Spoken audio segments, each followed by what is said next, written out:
ಬಂದಲ್ಲ ಸರ್, ಅಲ್ಲಿ ನಮಗೆ ಸಿಕ್ಕಿಲ್ಲ ಸರ್, ಅದಕ್ಕೋಸ್ಕರ ಅಷ್ಟೇ.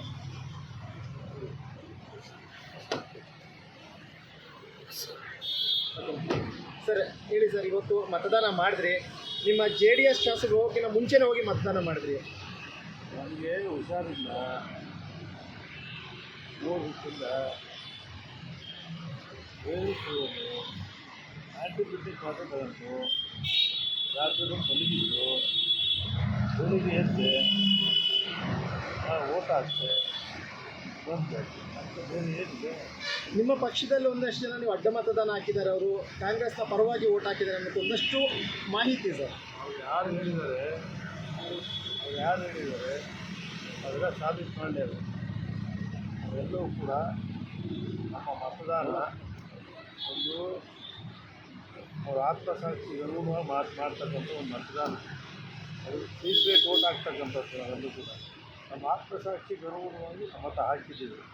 ಗೋವಿಂದರಾಜು ಗೆಲ್ತಾರೆ ಸರ್. ಈಗ ಸಂಖ್ಯಾಬಲ ಇಲ್ಲ BJP ಇದು JDSಗೆ, ಆದರೂ ಈಗ ಹೇಗೆ ಗೆಲ್ತಾರೆ ಅಂತೀರಿ ನೀವು? ಈಗ JDSಗೆ ಅಷ್ಟೊಂದು ಸಂಖ್ಯಾಬಲ ಇಲ್ಲ. ಗೊತ್ತಿದೆ. ನಮ್ಮ ಕೇಂದ್ರ ಸಚಿವರು ಕುಮಾರಸ್ವಾಮಿ ಅವರು ಅವ್ರು ಹೆಂಗೆ ಎಲೆಕ್ಷನಲ್ಲಿ ಗೆಲ್ಲಬೇಕು ಅಂತ ನಮಗೆ ಗೊತ್ತಿದೆ. ಆದ್ದರಿಂದ ಗೋವಿಂದರಾಜು ಅವರು ಗೆಲ್ತಾರೆ.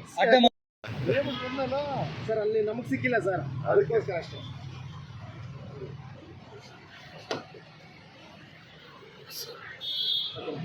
ಸರ್ ಹೇಳಿ ಸರ್, ಇವತ್ತು ಮತದಾನ ಮಾಡಿದ್ರಿ, ನಿಮ್ಮ JDS ಶಾಸಕರು ಹೋಗಿನ ಮುಂಚೆನೇ ಹೋಗಿ ಮತದಾನ ಮಾಡಿದ್ರಿ. ನನಗೆ ಹುಷಾರಿಲ್ಲ, ಓದಿಲ್ಲ, ಬೇಯಿಸುವುದು, ಆಂಟಿಬಯೋಟಿಕ್ ಮಾತ್ರ ತಗೊಂಡು ರಾತ್ರಿ ಮಲಗಿದ್ದು, ಬೆಳಿಗ್ಗೆ ಎದ್ದೆ ಓಟ್ ಹಾಕ್ತೆ ಬಂದೆ. ಮತ್ತೆ ಬೇರೆ ಏನಿದೆ? ನಿಮ್ಮ ಪಕ್ಷದಲ್ಲಿ ಒಂದಷ್ಟು ಜನ ನೀವು ಅಡ್ಡ ಮತದಾನ ಹಾಕಿದ್ದಾರೆ, ಅವರು ಕಾಂಗ್ರೆಸ್ನ ಪರವಾಗಿ ಓಟ್ ಹಾಕಿದ್ದಾರೆ ಅನ್ನೋದು ಒಂದಷ್ಟು ಮಾಹಿತಿ ಸರ್. ಅವ್ರು ಯಾರು ಹೇಳಿದ್ದಾರೆ ಅದೆಲ್ಲ ಸಾಬೀತು ಮಾಡ್ಯಾರ. ಅವೆಲ್ಲವೂ ಕೂಡ ನಮ್ಮ ಮತದಾನ ಒಂದು ಅವ್ರ ಆತ್ಮಸಾಕ್ಷಿ ಅನುಗುಣವಾಗಿ ಮಾಡ್ತಕ್ಕಂಥ ಒಂದು ಮತದಾನ. ಅದು ಸೀಕ್ರೆಟ್ ಓಟ್ ಆಗ್ತಕ್ಕಂಥದ್ದು. ನಾವೆಲ್ಲೂ ಕೂಡ ನಮ್ಮ ಆತ್ಮಸಾಕ್ಷಿಗೆ ಅನುಗುಣವಾಗಿ ಮತ ಹಾಕಿದ್ದೀವಿ.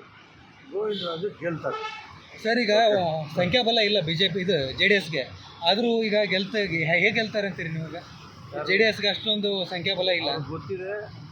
ನಮ್ಮ ಕೇಂದ್ರ ಸಚಿವರು ಕುಮಾರಸ್ವಾಮಿ ಅವರು ಅವ್ರು ಹೆಂಗೆ ಎಲೆಕ್ಷನಲ್ಲಿ ಗೆಲ್ಲಬೇಕು ಅಂತ ನಮಗೆ ಗೊತ್ತಿದೆ.